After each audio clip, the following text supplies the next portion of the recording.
Fiction, unlike almost any other art form, puts you inside another character to really enter each character's mindset, worldview, ethics, morality. And I think it's extremely valuable to be able to enter a completely different worldview. For us to have a new perspective or a change in perspective, putting ourselves in someone else's shoes. Alexander Boldizar is an award-winning author of The Ugly, as well as the groundbreaking fiction book, The Man Who Saw Seconds, and a Brazilian jiu-jitsu black belt. Nobody in their own mind is the bad guy.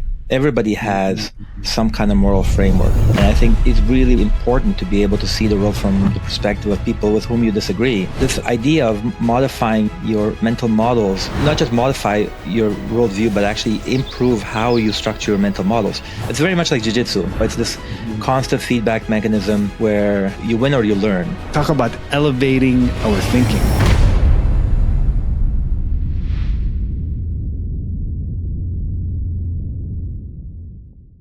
I just want to quickly thank you for stopping by and starting to watch this Pause to Elevate podcast. If we haven't met before, I am Dr. Al-Mashat, registered psychologist, mindfulness teacher, trainer, and just a human interested in mindset, mindfulness, and principles in psychology that can make a difference in your daily life. My mission is to support you in understanding your mind to transform your life. If you've subscribed, thank you so much. If you haven't done yet, go ahead and click that button. It really helps me to keep this going and reach out to more guests. You can also join our community by signing up to the free newsletter right over here, and it will keep you up to date on online courses about laughter, mindfulness, retreats, online programs, a lot of goodies. Would love to see you there. Meanwhile, enjoy this episode, but it's really intended to be for educational purposes and not a replacement for any advice, care, or direction from a healthcare provider. Thank you. Hello, everyone. I am deeply intrigued to share today's conversation with a human being who has so many dimensions to him and such depth. He truly feels to me like a modern-day Renaissance man who can elevate how you think. My guest today is Alexander Boldizar. I have to say, reading his bio was the most interesting bio that I've ever read. So friends, buckle up as I share this background. Alexander was the first post-independence Slovak citizen to graduate with a Juris Doctor degree from Harvard Law School. Since then, he has been an art gallery director in Bali, an attorney in San Francisco and Prague, a pseudo geisha in Japan, got to be a story behind that, a hermit in Tennessee, a paleontologist in the Sahara who studies fossil records, a porter in the high Arctic, a consultant on the Wall Street, and an art critic out of Jakarta and Singapore, as well as a police abuse watchdog and Times Square billboard writer in New York City. He now lives in Vancouver, Canada. Boldizar's writing has won the Nob Hill Prize, a Somerset Award for literary fiction, and other awards, including the Best New American Voices nomination. His novel, The Ugly, was a bestseller among the small presses of the United States, with several Best Book of 2016 awards and lists. He has a black belt in Brazilian Jiu-Jitsu, which is no easy feat to achieve, and he's a founding director of a charity that brings circus to youth in at-risk communities.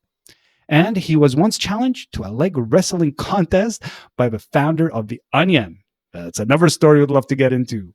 And of course, his latest book is The Man Who Saw Seconds, which is captivating. I mentioned to Alexander, I just finished the book this morning, and it's full of adventure, gets you on the edge of your seat, but also makes you think about moral and philosophical issues. So, Alexander, a warm welcome to you to the Pause to Elevate podcast. Thank you, Kasim, for that very generous introduction. I'm very happy to be here. Thank you so much. Really, I've been so looking forward to this. And I mentioned before we started recording, I really enjoyed this book. And as a confession, I typically don't read much fiction. I love nonfiction, but this one I couldn't stop. And So thank you. No, no, thank you. And I actually think that's something we should talk about, the power and value of fiction. Um, that's a little pet agenda of mine, to get more people reading fiction, because I think it has a lot of benefits, both for individuals and for society. But we can get to that on your Y- schedule. I'm not. Actually, let's start there. Would love to hear your thoughts about that. There's some benefit of entering this world of fiction and creativity. What is that? I, I think it's the primary benefit, and something that seems lacking in society today, is the fiction, unlike almost any other art form, puts you inside another character. When you're watching a movie, you're still seeing the all the characters from the outside. In order to write good fiction, you have to really enter each character's mindset, worldview, ethics, morality. Um, Mm, you see this all very often with poorly written characters, where they feel like cardboard cutouts, particularly with antagonists. Like you, a lot of you know poorly written movies or books will create uh, antagonists whose job is just to basically give the protagonist somebody to react against. mm, And I think it's extremely valuable to be able to enter a completely different worldview. Um, you know, true diversity in the sense of imagining a different way of thinking, different way of processing information. Um, in terms of The Man Who Saw Seconds, I with the main character, I had to imagine what it would be like to live in a world where you can actually, where the present isn't a very narrow, thin slice, mhm, infinitely small now, but something that stretches for 5 seconds. Um, so I actually have one scene where he's, because of the emotional reaction, he's constrained to seeing the world the way we do, and how he sees it. It's really fun to play with perspectives like that. Um, and I think it's something that, as a society, we're reading less and less fiction, and mhm. I think as a society, we're losing the ability to uh, enter the worldviews of people who have different politics, different morality, different ethics, without seeing them, without othering them, or seeing them as bad guys or somehow deplorable, or this or that, negative adjective. Whereas nobody in their own mind is the bad guy. Everybody Mhm, has mhm. some kind of moral framework, and I think there's immense value in entering these alien moral frameworks, because it makes the other side understandable, and that enables dialogue. I think in a democracy, it's really, really important to be able to see the world from the perspective of people with whom you disagree. Yes. And movies don't do that, because with the movies, you're always on the outside. Even the best movies, you can't enter the mind the way you can in a fiction novel. Mm, And so that's my little plug for the power of fiction, and why I think fiction should be taught in schools. Um, mm. just you know, it makes for a more understanding society. Yes.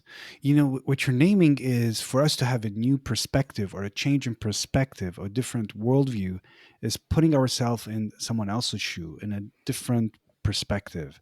And I found that your book did that. Like it put me in places where sometimes it was uncomfortable to go, oh, what would I do if I was in this character's shoe? I won't say much so not to give away what happens in the book, but it made me think like, wait a minute, like whose life is more valuable? Is it? Well, that was one of the most Yeah. fun things about writing the book and about seeing reactions to it. I don't think it's too much of a spoiler that Mm, the the book constantly escalates, and the actions that the main character has to take in order to protect his family have to keep escalating, or they do keep escalating. And it's been really interesting seeing how different readers will follow the main character um, a different length along that path, as he becomes, the old Nietzschean saying, when you fight monsters, be careful, because you become monster when you fight mm, monsters. I butchered the quote, but um, that that idea has always really intrigued me. One of my favorite movies when I was young was Berlin Alexanderplatz, where the protagonist does almost every horrible thing you can imagine, and yet somehow you still stay with him. I mm, think Berlin Alexanderplatz kind of proves me wrong a little bit in my previous statement about how movies can't let you enter, but there are very few movies that really help you mm, enter another character. Um, anyway, with the man who saw seconds, as his actions keep escalating, um, there the different readers will go at different lengths, and I don't want to say how far I would go because an author's own view tends to have too much weight. Mhm. And I'm a big believer in protecting open interpretations of Mm. art. But uh, that's one of the most interesting things to me is see how far different people will track with him. And I know some track with him all the way, and some kind of pull out a little bit earlier. But that's been a fascinating dialogue, and it's a lot more fun writing when you have a dialogue with your readers. So it's Mm. always fun hearing back. What, yeah. I mean, I can tell you for me, it's interesting how you're putting it because that's how I felt. There's periods of time in the book where I was like, I would do exactly what he was doing. And there's parts where I distance myself from the character. I'm like, wait a minute, would I do that? And so it got me into like a moral um, reflection. Like Yeah, that's sometimes, and mm, that I wanted to do that. mm, I'm a firm believer, like I mentioned, that openness is important. And I mean, I will probably get into biographical elements, but one of the reasons I've always resisted biographical decoding of literature is because um, Umberto Eco has this quote that says, "The author should die once he has finished writing, so as not to get in the path, so as not to trouble the path of the text." mm, And so, obviously, you draw from real life inspirations, but then once the book is out, I really want to maintain that open interpretation, those open possibilities for interpretation. Um, and one of the main places is this idea of like you make your own moral judgments. I never want to give the reader answers. I want to right. frame moral and ethical and scientific questions in interesting new ways. But I don't like when books tell me what to think, even if I agree with what they're telling me. I'm Mm, extremely resistant to being told what to do, even when I agree. And so when I write, I'm careful to not give answers, just to reframe questions. And again, it's part of my underlying philosophy. It's part of the intellectual theme of the book in some ways. mm. Um, but I think it just makes for more interesting art. I really appreciated that actually because I didn't feel I was put in a box like I have to think this way. It was more of like, is there value to having fear? Is there value to having um, just jumping in first? Is there value in protecting some? Like it made me think, but it um, didn't force me to get to a conclusion. It made me ask questions. I'm glad that's how you read it because Mm, that was my intention. Um, there is a lot of politics in the book, but it's never mm, prescriptive. It's yeah. just kind of here are different angles on it, and new ways, hopefully, to think about different issues. But uh, I never want to prescribe answers to anyone. Hmm. Um, and so we should maybe give the listeners a very brief overview of what the book is about. Yes, please. It's about a man who can see 5 seconds into the future, and when he has an encounter on the New York City subway with a police officer, both are having a bad day. Things go wrong, and a fight with the police officer escalates. And as government agencies realize that he's actually seeing the future, it shifts from a police action to military R&D, and as it escalates, as they try to get control over Rebel Jefferson, the main character, Hmm. he's trying to protect his family, um, and that clash just keeps escalating. I didn't want to give anybody an off ramp, Right. um, so and I didn't want. I mean, part of kind of that idea of putting yourself in another character, into different characters' heads.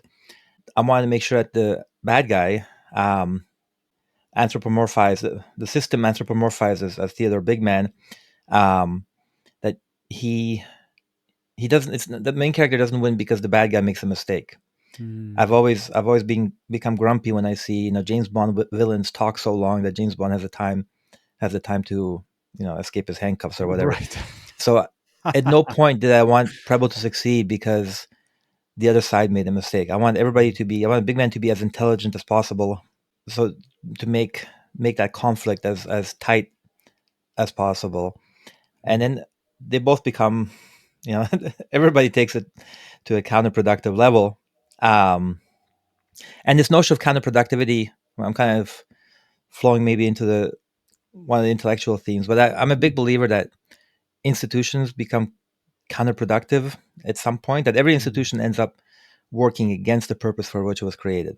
I took that concept from the Austrian philosopher Ivan Illich, who talked about how schools make people more stupid, hospitals kill more people. Even something as simple as a car creates the remoteness which it was built to overcome.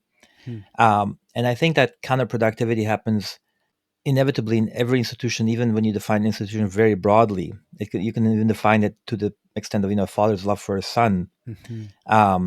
Even that can become counterproductive when it gets so extreme that it gets closed off. And so that comes back to that kind of everything else.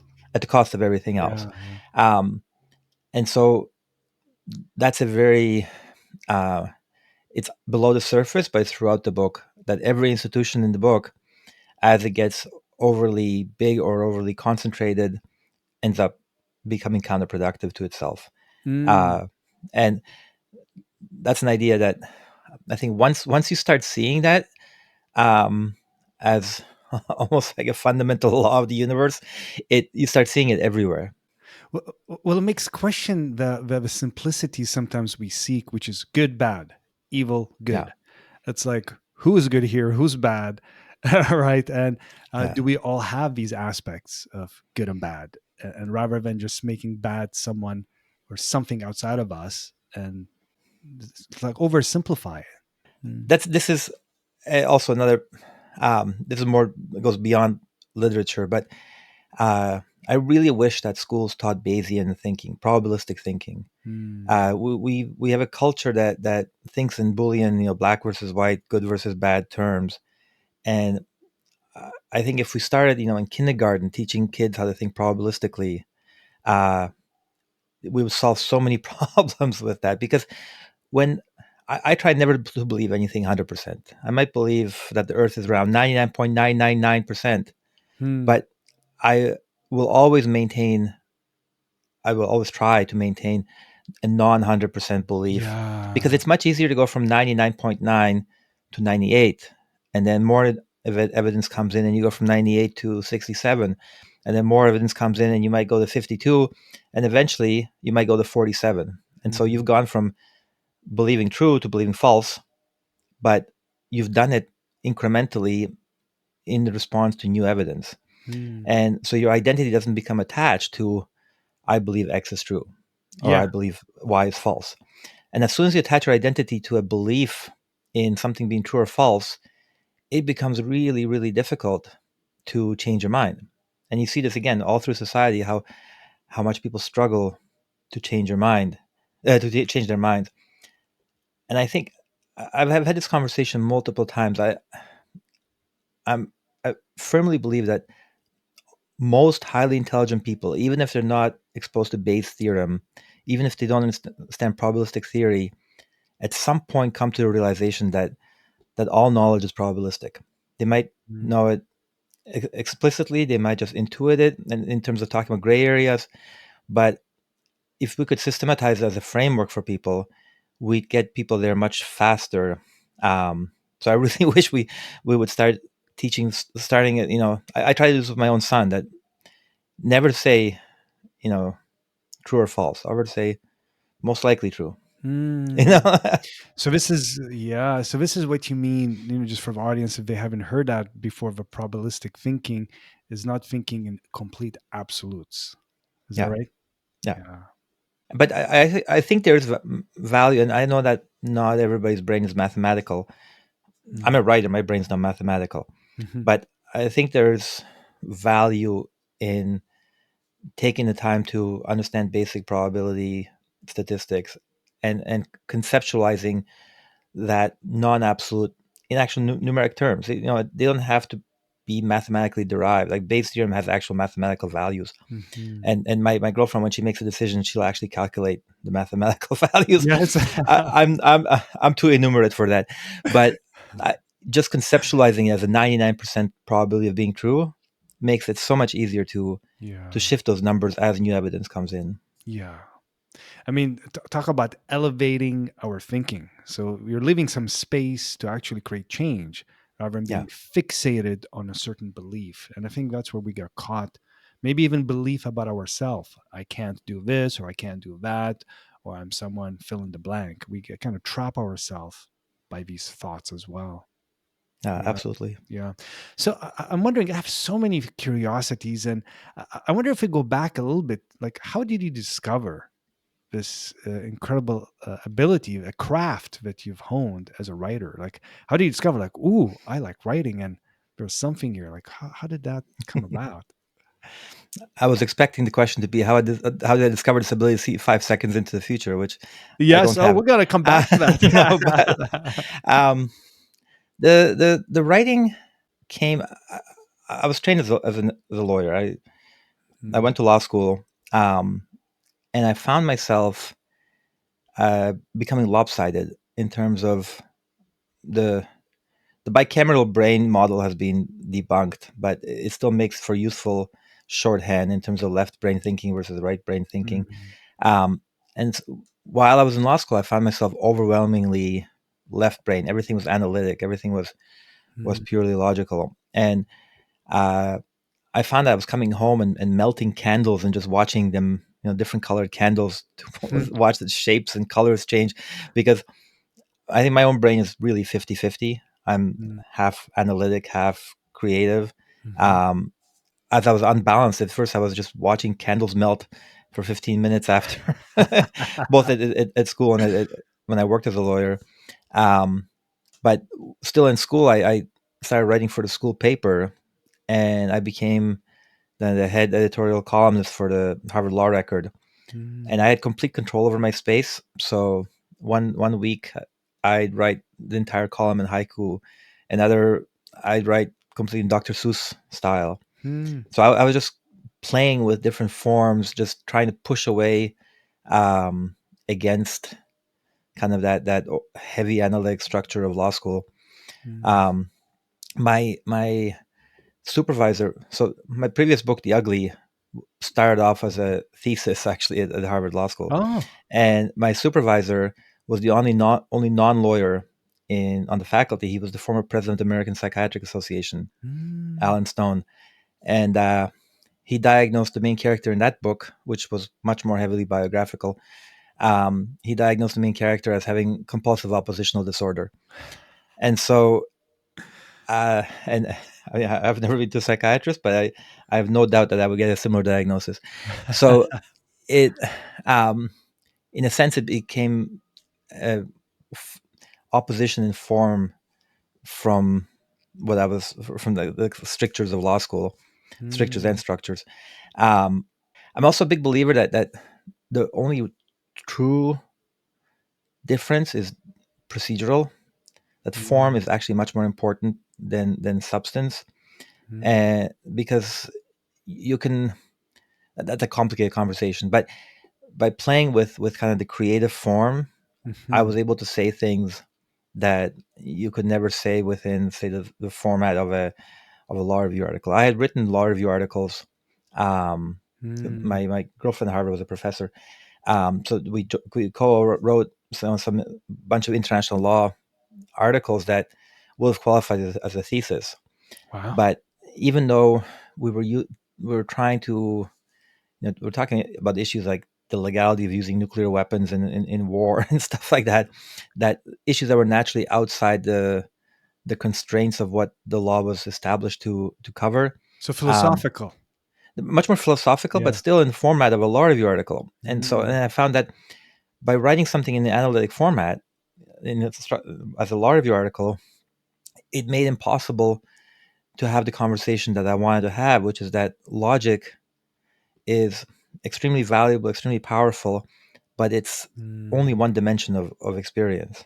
And even though I have a very logical brain, I kind of felt like there are limits to logic, just like there are things you can say in French that you can't say in English. Right. Or better example would be sound and sight. So I'm not sure if you're familiar with Chladni figures, where you basically play, you put sand on a piece of metal and you play music through the metal, and the sand forms different shapes, and they're beautiful shapes. But if somebody tried to explain music to a deaf person just by showing them these Chladni figures, they might think they understand music because they're seeing the shifting of these shapes in response to the music, and that understanding would be valid on its own, but it would still be missing an entire dimension, Mm. the dimension of sound.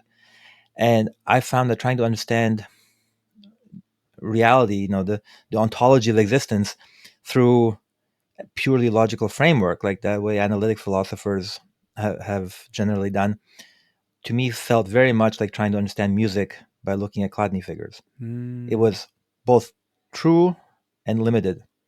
Um, and so I got into, I felt like I had to go outside of the nomological circle, the circle of law and analytic reasoning. I had to go outside that to critique the idea of law and analytic thinking Mm. itself. And that's why I wanted to write a novel. And Ah, that's why I wanted my law school thesis to be a novel. Now, The Ugly is a very complicated book, as you can probably gather from my trying to explain it right now. The Man Who Saw Seconds is much more of an entertaining story. yes. Um, but my initial impulse into writing was, well, first, both the love of telling stories, but Yes. also the the the value I put on clashing ideas into each other in interesting ways that were not Mm. necessarily limited or constrained the way academic papers had to be constrained. Mm. Um, so I've always loved the idea of clashing ideas into each other at different angles to see what bounces out. Um, it's very much like jujitsu. It's this Mhm. constant feedback mechanism where you win or you learn. Mhm. There's no losing.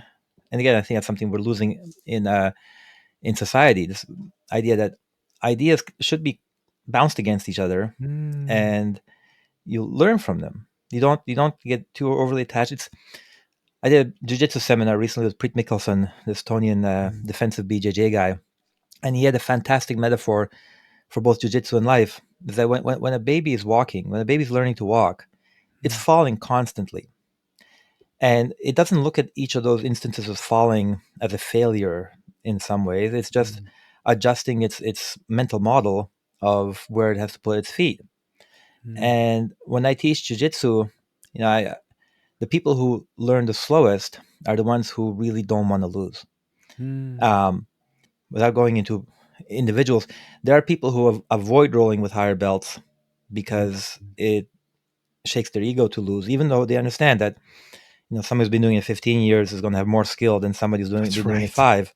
Um, there's nevertheless a mental barrier where they just don't want to be Mm. tapping out. And jiu-jitsu is beautiful in that sense that the ability to fight is really integral to especially men's Mm. self-identity. And so, and there's probably nothing in life that guys lie to themselves more about than their ability to fight. Mm. And so, having to lose over and over and over again on an issue that's so core to so many men's identity is a beautiful thing, because it teaches you a pro-entropic resilience framework. And Mm. by pro-entropic, I'm stealing a little bit from an unpublished psychology paper that I can't get to, not by me, but by a friend.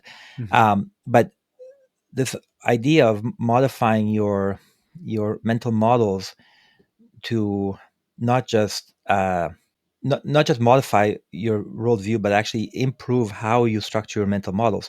So every time you fail, you not only adjust your mental models, but your ability to create mental models improves.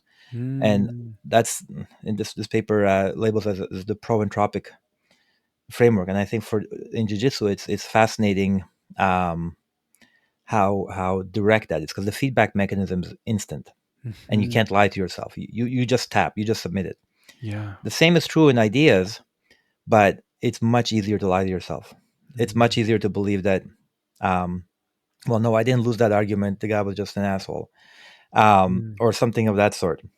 And that something that unifies jujitsu and writing, at least for me, is that this desire to take a Socratic approach Mm. where you are clashing ideas, clashing techniques, and seeing which one works and which one doesn't. Mhm. Um, and for that, you have to steelman your opponent's arguments. Mm. So in the Man Who Saw Seconds, Preble is fighting against the police. I try to never make the police into a stereotype.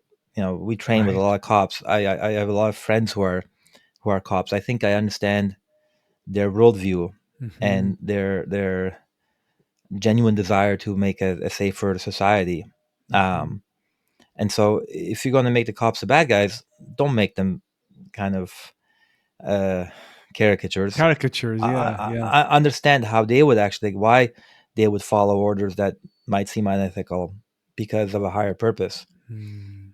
And so I think that in order to clash ideas against each other intelligently, you Mm. can't ever strawman. You always have to steelman those ideas.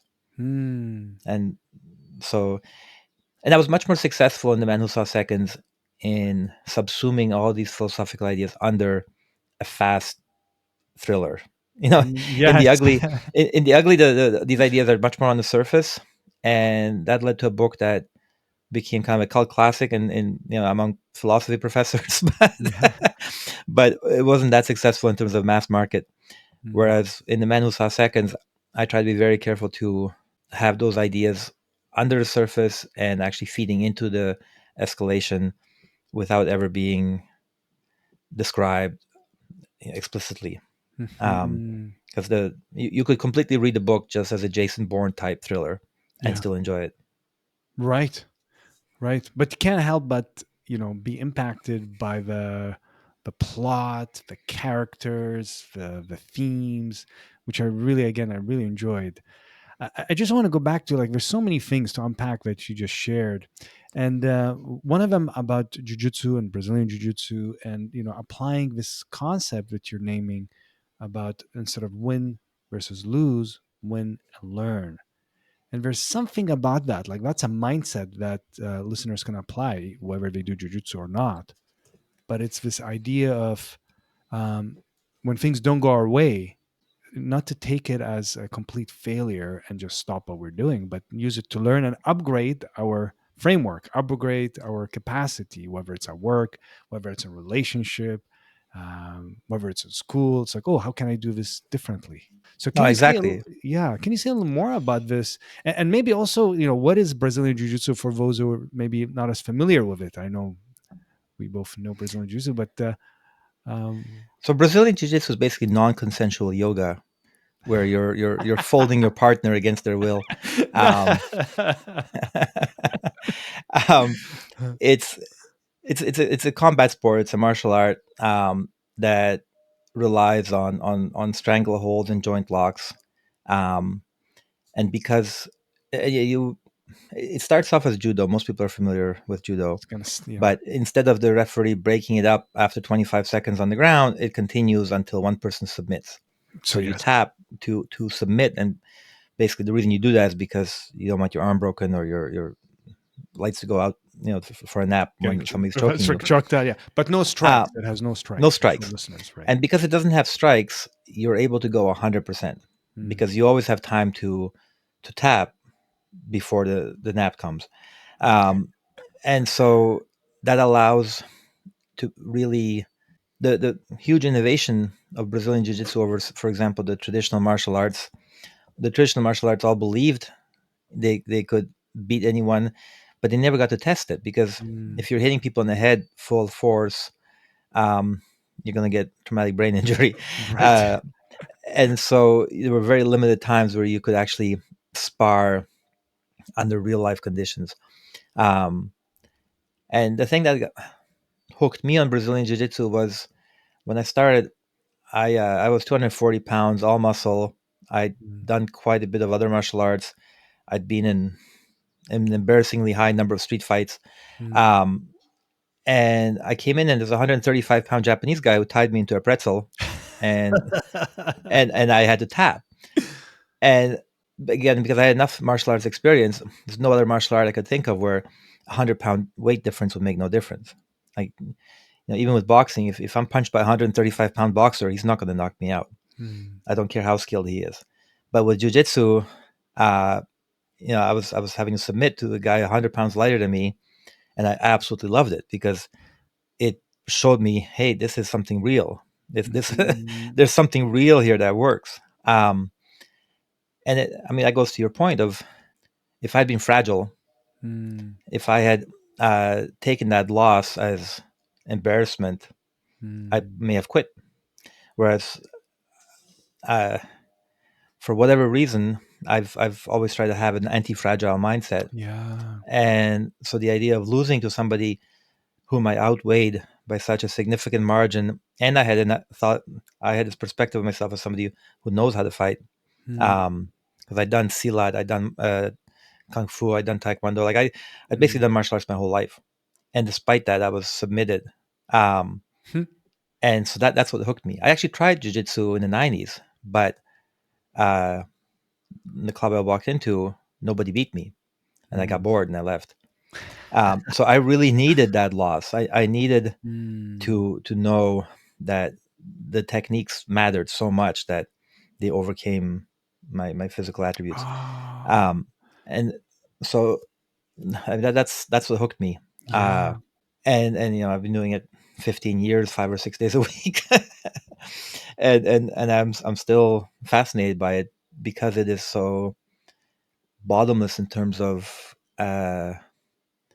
different possibilities, how different bodies interact. I have problems, like our coach Mark, whom I still outweigh by about 40 pounds. He still, beat. I still tap to him all the time. He still beats me every time we roll. But there are individual problems. Like he had one move that took me 2 years to figure out the solution to, and I had gone out and asked a dozen other black belts, like, how do I deal with this? And having that puzzle to solve, and a puzzle that's not static, because each time the move happens, there's a slight difference in how it's applied. Mark is adjusting to my defenses. So there's this constant arms race of technique and an infinite number of contextual variables, which means that it's not something you can learn once and then it's done. You actually have to understand a position really, really well in order to deal with it under that full range of context in which can occur. And at the same time, like the position I'm talking to is knee on neck, and very few people play knee on neck. It's a Mark that doesn't play out with almost anyone else, but he knows I don't mind. It's So kind of placing an the knee extreme, on your opponent's neck. yeah, Knee on neck. and it's an extremely uncomfortable position. And that's one of the things that jiu-jitsu teaches you. It teaches you to remain comfortable in uncomfortable positions. It teaches you the importance of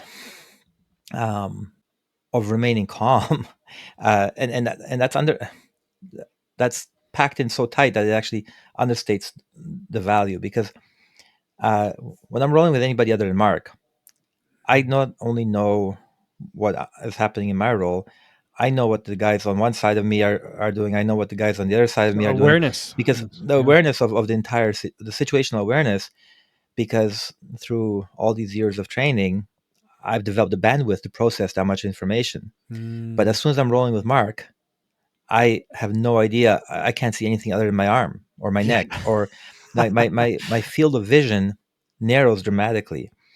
And the more your field of vision narrows, the slower you're learning.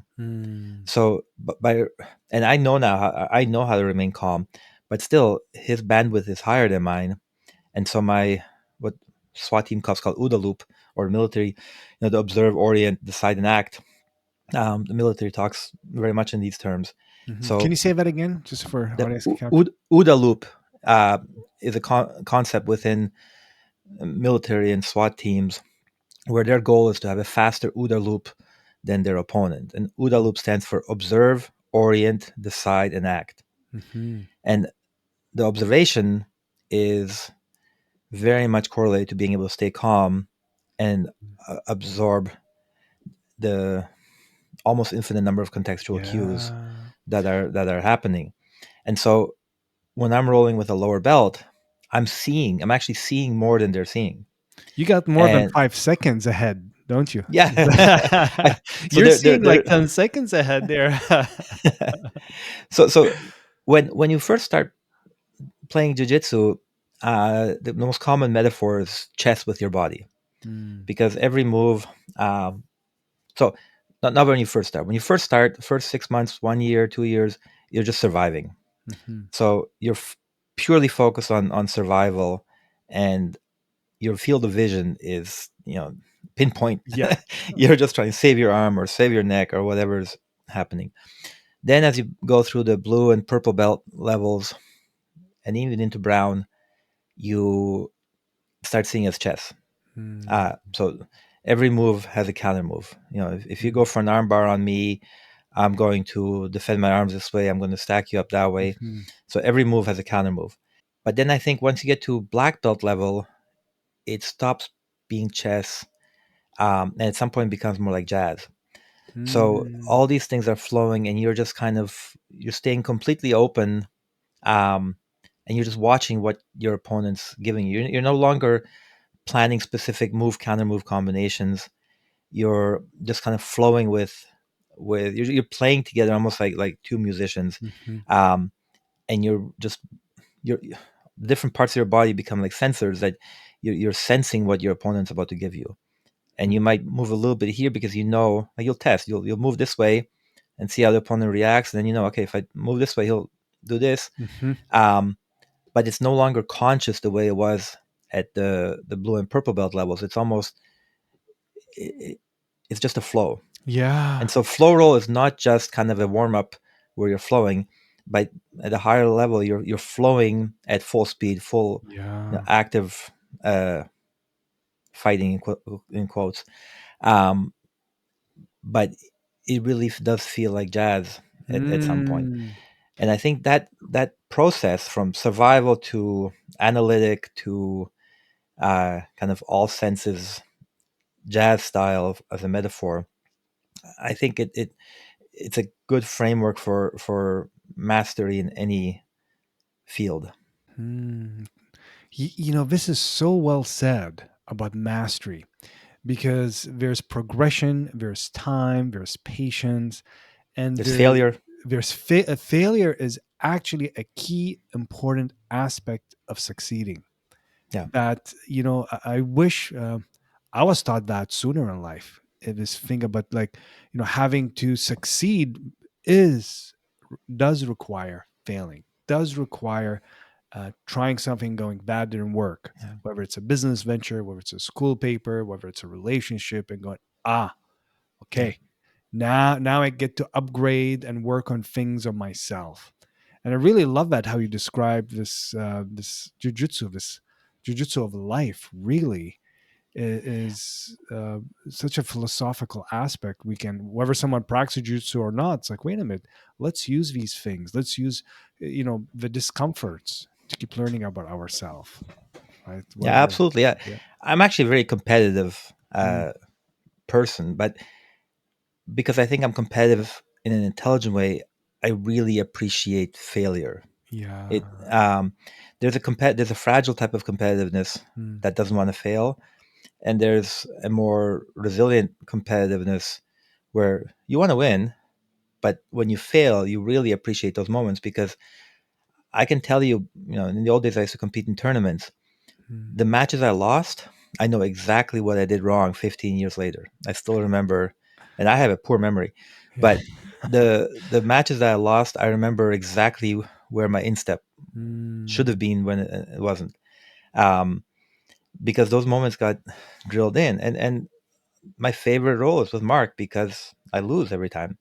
mm, And it means he's pushing me to improve. yeah. So, and I think that's extremely valuable.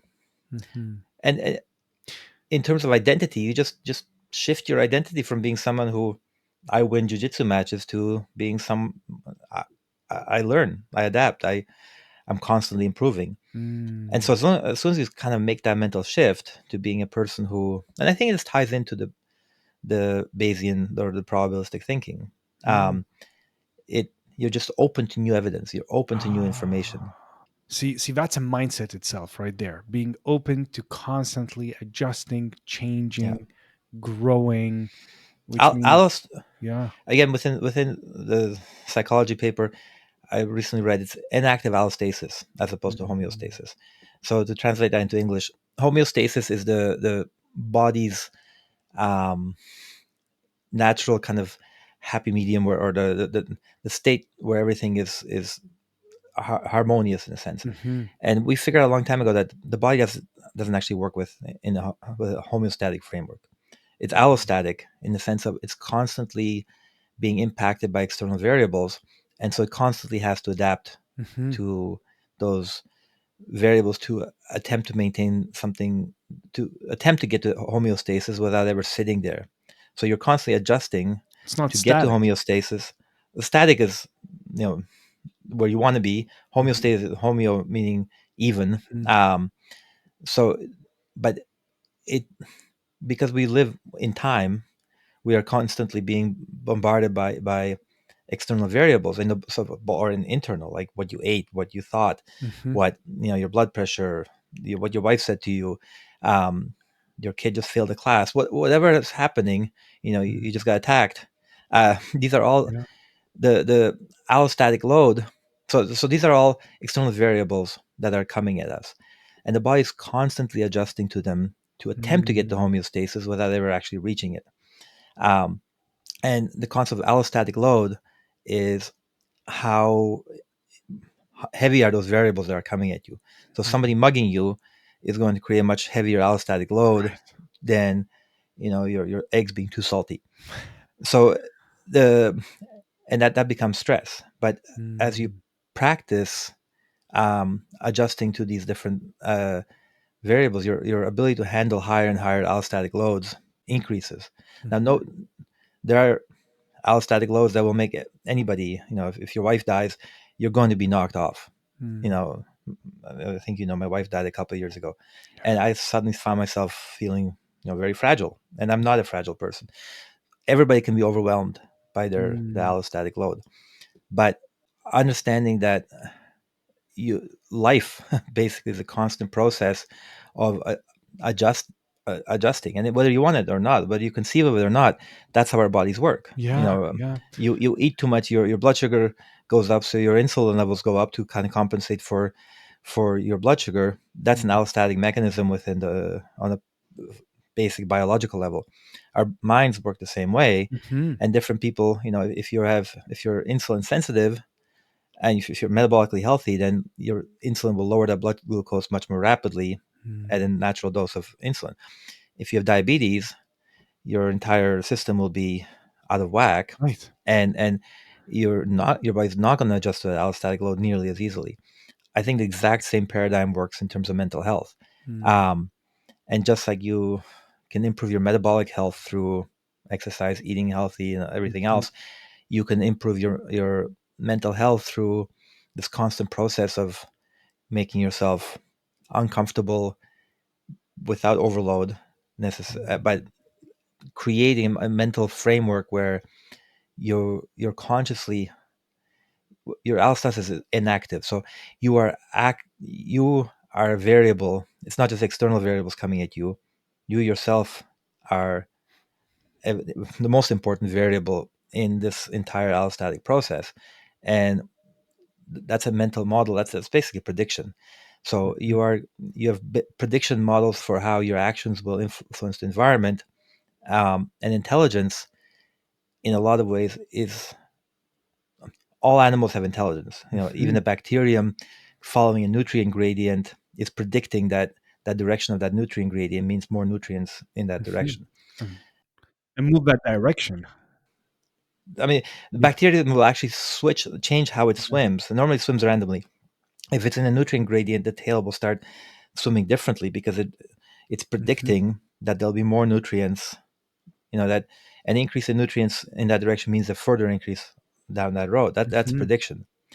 But as you so all intelligence, however defined, involves predicting the future. Yeah.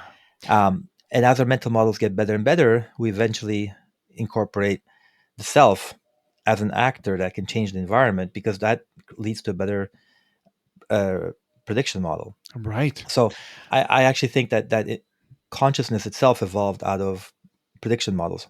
That Mm.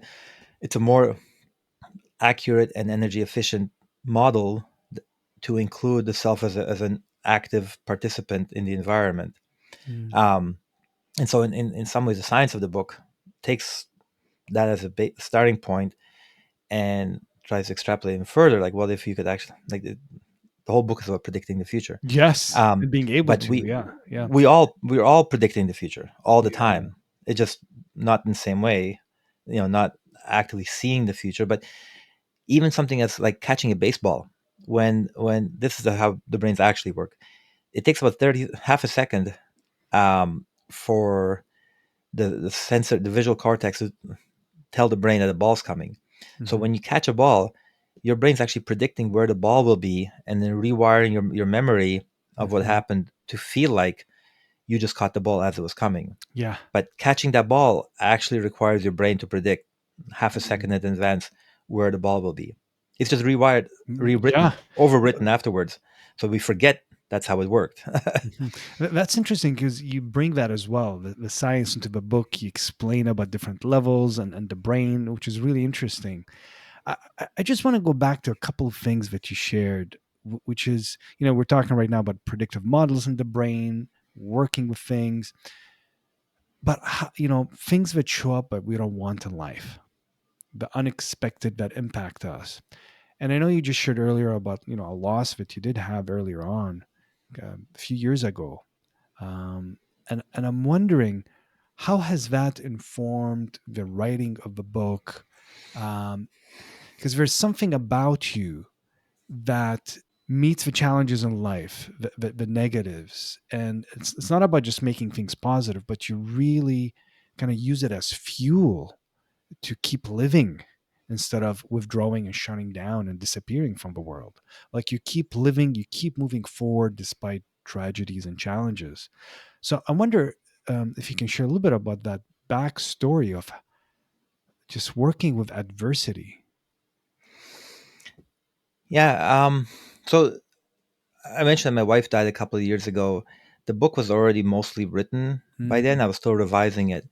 Uh, so her death only played into it tangentially. mm, Um, the the emotional fuel for um, a lot of what happens in the book came from a much earlier episode. When my son was 3, he was abducted for a week. mm. Um, and that was so stressful, it actually melted the enamel on 14 of my teeth. The dentist told me that just by I was clenching my jaw so hard, I changed the chemical composition of the enamel, and so I lost the enamel on 14 teeth. Um, and so that, even though the fact pattern of what happened doesn't show up in the book at all, and it's not actually, I think, that helpful to get into, but the emotional energy I definitely channeled. So Mm. a lot of the plot is driven by the Preble's attempt to protect his son. Yes. Um, so I don't think it's too much of a spoiler that as the government realizes they can't control Preble Jefferson, they kidnap his son as leverage. And Mm. so Preble's drive, kind of all-consuming drive to protect his son, is rooted in a real life experience. Mm. And I, I guess it makes the story more emotionally real, that it came from something Yeah. real. And I think that is one of the beautiful things about writing, is that you can take an event that's so stressful and melt your teeth off and channel it into creating something, you know, beautiful in the sense of art that reaches people and makes them think. And um, I this is a little bit back to writing, but I love the story. The story is central, Mm. but I do think every good story has two wings. It has an emotional wing and an intellectual wing. Um, and I'm partially stealing that metaphor from the Buddhist, wisdom and compassion as the two wings. Yes. So, but uh, so I think my mental picture of how a good story works borrows from this Buddhist Mm, training. But I do think that it's important for multidimensional story to have those. And the emotional side, you kind mm, of have to have lived. You have to have gone through uh, tragedies mm, in order to learn from. Um, I actually think tragedies are excellent for writing comedy as well.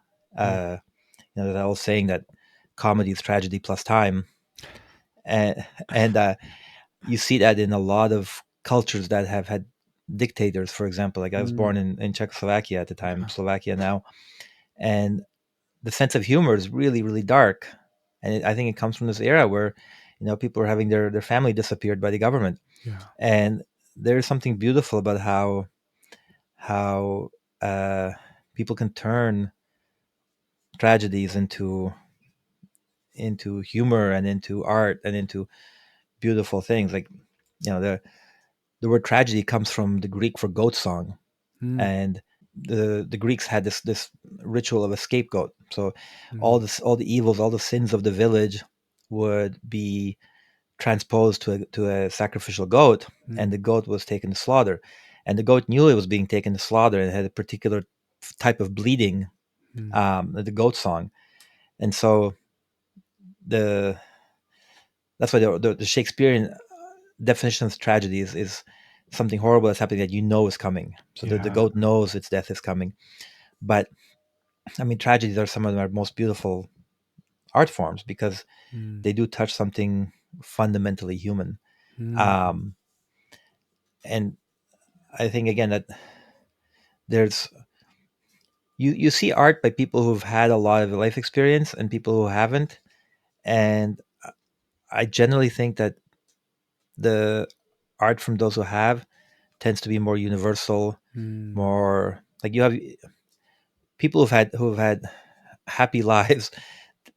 They tend to write more, or just very single one-off tragedies. The writing is often much more about themselves. Mm, Ironically, mhm, um, it's can be a little bit narcissistic. mm. Um, I'm extrapolating a little bit from when I was an art critic. I saw it a lot in painters. Uh, this kind of personal mythology and narcissism Ah, was much more common in young artists who actually hadn't faced that much adversity. And mm, when you saw art, both visual and literary, from people who've had complex lives, the art tended to touch much more broadly. It wasn't about just mm. their little group. It was something that touched the human condition because we all suffer eventually. We Yeah. all have loved ones who die. Yeah. We all have, nobody's getting out of this alive. Yeah. Um, and so I think it's really important to be able to take those uh, moments and turn them into something positive, because Mm. otherwise they fester. Yeah. Yeah. And it's really what your life has been about and continues to be about. And it truly is such a pleasure sharing conversation with you. And I felt like a treat just reading your book, just getting to see like how is he creating this? How is he thinking about this? What's like it's like it's a part of you that's out there now through your books and getting people to think. And what a beautiful medium for creating new ways of thinking. Thank you. I don't know the difference between a plus screwdriver and a square screwdriver, but I love creating things. So it's not going to be a shed in the backyard. So what I'm capable of creating is a story. Story, yes. And I have so many questions for you, even though I know we're just at the end. But one of them is about: is there a sequel to the book? Because it left me at the end. I'm like, I want more. Yeah, I think answering that question would reveal too much about the plot. Um, Aha. And there are some spoilers I don't mind giving, and that spoiler I don't want to give, so I'm So gonna okay. decline to answer that one. Okay. We will leave it as a mystery. But like any good book, there might be more. I hope there We'll is. leave it open. We start talking about openness. Let's end by Let's talking keep about it open. openness. Yeah. I'll be open to reading another one. Let's just say that. I'll be open to Thank reading you. it. Yeah. Well, any final thoughts before we end that you'd like to share with listeners to know about your work or the mindset we spoke about? No, I mean I think you covered the most interesting aspects of the book, and um, yeah, just come back to how important it is to constantly absorb new information, Mm, and to stay open to life, to change, um, to not having firm, uh, concrete concretizations of self identity. Like I think I'm a different person every mm, 10 years. I mm, honestly think that I'm not the same person I was 10 years ago. I'm not the same person I was in my third. Each decade has been significantly different, not in just in terms of life events, but in terms of who's driving the car up here. Um, mhm. and so and I think it's a fun way to live. I have to say that is so true. It's one of the things that I see. I teach something that's called mindfulness based stress reduction or MBSR and uses mindfulness. And one of the things that I see creating shifts in people is when they shift out of the fixed narrative about who they think they are. Like somehow we have fixed, I am someone who's just this, or I am my pain, or I am my loss, or I am this. And there's something that shifts, as you're saying, as we expand our sense of ourselves, of the world, of what we're capable of, how we can work with pain, how we can hold space for joy in our life. So I really resonate with what you're sharing. Well, that's one thing. Just coming back to your question about tragedy, my girlfriend actually runs a company that started off as helping people in grief. Mm, It's help text. They send text messages to people who are grieving, mm, um, and but it's backed by a lot. They do a lot of actual science being published in death studies and mm, other papers. And one of the things that's really interesting about grief is that your brain is more plastic at a moment of grief than at any time during your adult life. So a mm. child's brain is extremely plastic, Yeah. but when you're faced with a massive tragedy like loss of a loved one, Mm, your brain actually becomes far more plastic than any other stage because again all your mental models are suddenly faulty. You come yeah. home expecting your wife when you come through the door and she's not there, Mm, um, and so the everything has to rewire in your brain, and mm, that idea of mental plasticity, um, it unfortunately is really tied into to trauma, and yeah, it feels crass to call it an opportunity or anything like that, mm, but I think it's important to understand how these things work, and mm. to be able to channel these, just to understand that the brain is plastic, Yeah. and it's more plastic in certain times than others, and it's the most plastic in the times when you kind of need it the most to be plastic. Yes. Just to go on what you just shared as well, there's a whole area in psychology that's called post-traumatic growth. Yeah, So, areas because, traumas, as devastating as they are and they impact us, is they can also give us a way of looking and reassessing life, reassessing meaning of life, reassessing how we're living life. So there's a whole area in psychology that talks about post-traumatic growth and um, you know how you've been living your life gives me the sense you've been leaning into that. Just kind of like, and this doesn't mean we have to make everything be pretty because no, tragedies are tragic and painful, and but once they happen, what do we do? yeah, Right? exactly. That's the choice we have: is feel the pain, feel the agony, feel the sorrow, go through the process of grieving, and then what do we do next? And that's what you've continued to move forward in life. This kind of learning and growing. Yeah, well, we talked offline about vipassana, and Yes. when your knees hurting, you go into the pain. You don't run away from it. Yeah. Um, so Yes, yes. Vipassana meditation is one of many forms of meditation. Yes, absolutely. Absolutely.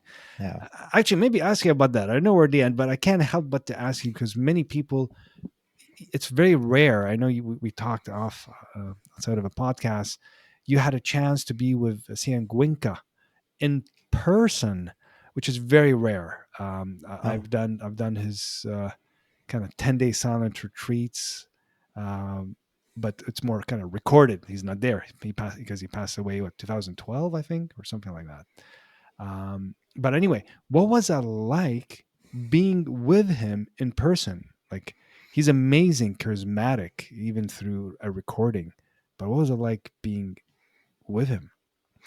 Well, this was a late '90s. I think it was '99. Mm, Uh, and my brother was living in India because my brother kind of dedicated his whole life to the spiritual path. He mm, spent 20 years in India. He was fluent in Tibetan. He was a translator for Rinpoche.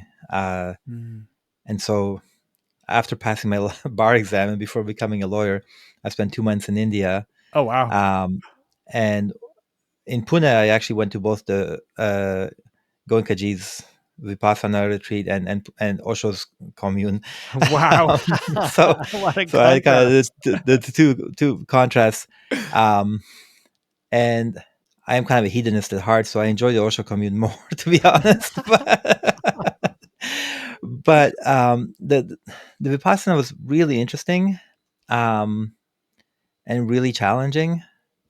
And it was interesting. Like the insights I got from it lasted me for my entire life. Mm, But in the moment, I had a hard time. Like when I talked about the jiu-jitsu bandwidth, I think my bandwidth wasn't wide enough, yeah. um, because there were about 600 people there, Mm, all but my brother and I were Indian, mm, and a lot of them treated it the way, in North America people might treat Sunday school like an obligation, that they didn't mhm. really want to be there. And so there was a lot of people asking me, I'd be doing walking meditation. They'd be, "Are you really meditating? Are you really?" Oh, they're talking to so you in so a silent oh, they were retreat. talking. They weren't really respecting the rules. And I really wanted to follow. I really wanted to follow the rules. Kind of, I was there for 10 days. I wanted to do it 100%. Yeah. Um, and I found myself angry at the people for constantly interrupting me and like knocking me out of my Mm, meditation. And I was sufficiently irritated. I went to ask the people. Goenka Ji himself wasn't kind of. He talked, but mm. he was. Uh, you didn't get a chance to talk to him directly in terms of your Right. So he questions. didn't It check was in the with you or a you group. It didn't he was didn't more check like in with. he did the talks. He did the talks Yeah, and yeah, he led the whole thing, but then he had the people because it was again 600 yeah, people yeah. doing it at once. And the people that I mean, it's embarrassing to admit to now, but I went and I said, like, can you tell these people to stop talking? Okay. Because can you remind them that they're here to be silent? Because we were allowed to ask questions, the 20 Yeah. minutes session per day, you were allowed to go and ask them. And I said, can you, and they said, well, just meditate on that, meditate on your irritation. And uh, at the time, I was kind of annoyed. And they told me that what you're feeling now is probably, when you leave here, whatever your way of dealing with this issue, that's Mm, probably how you deal with problems in life. yeah. And so it's something to focus on. And I was too young. Like I said, I was in the '90s. I was too young and grumpy to really appreciate what they were saying. But I Mm, found, even after I left, that my default, I don't get depressed. I don't get, um, some other, but my weakness was irritation. I, mm, I, I tend to be impatient. I tend to get annoyed with people sooner than I should. mhm, Um, that kept, every time I was annoyed at somebody, every time I got angry, the memory of them telling me that came back to me.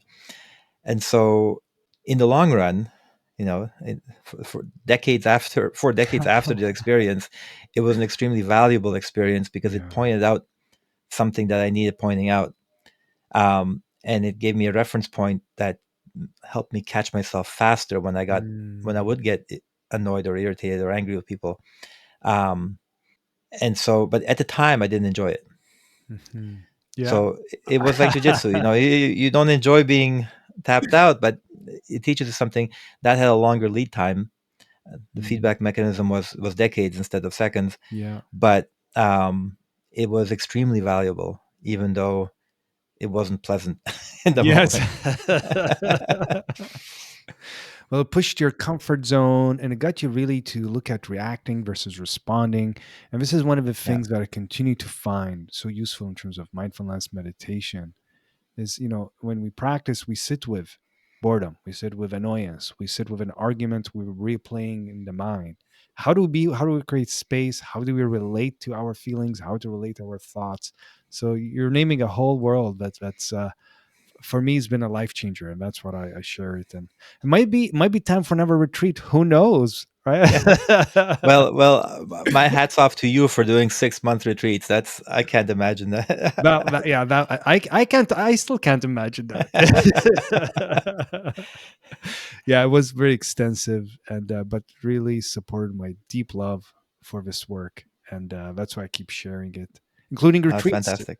If anyone is interested, we have online retreats through my center, so Oh, that's available. Yeah, yeah, that's great.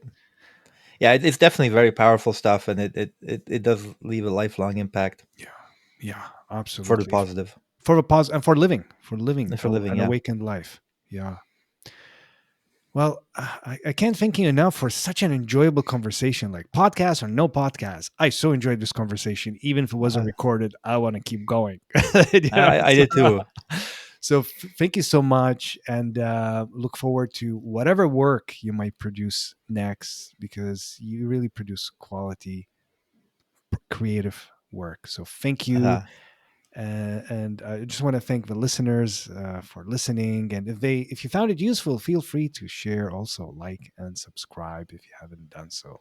Thank you, everyone, and may your moments be filled with ease and may you be present in as many of them. Thank you Thank you. again. Thank you.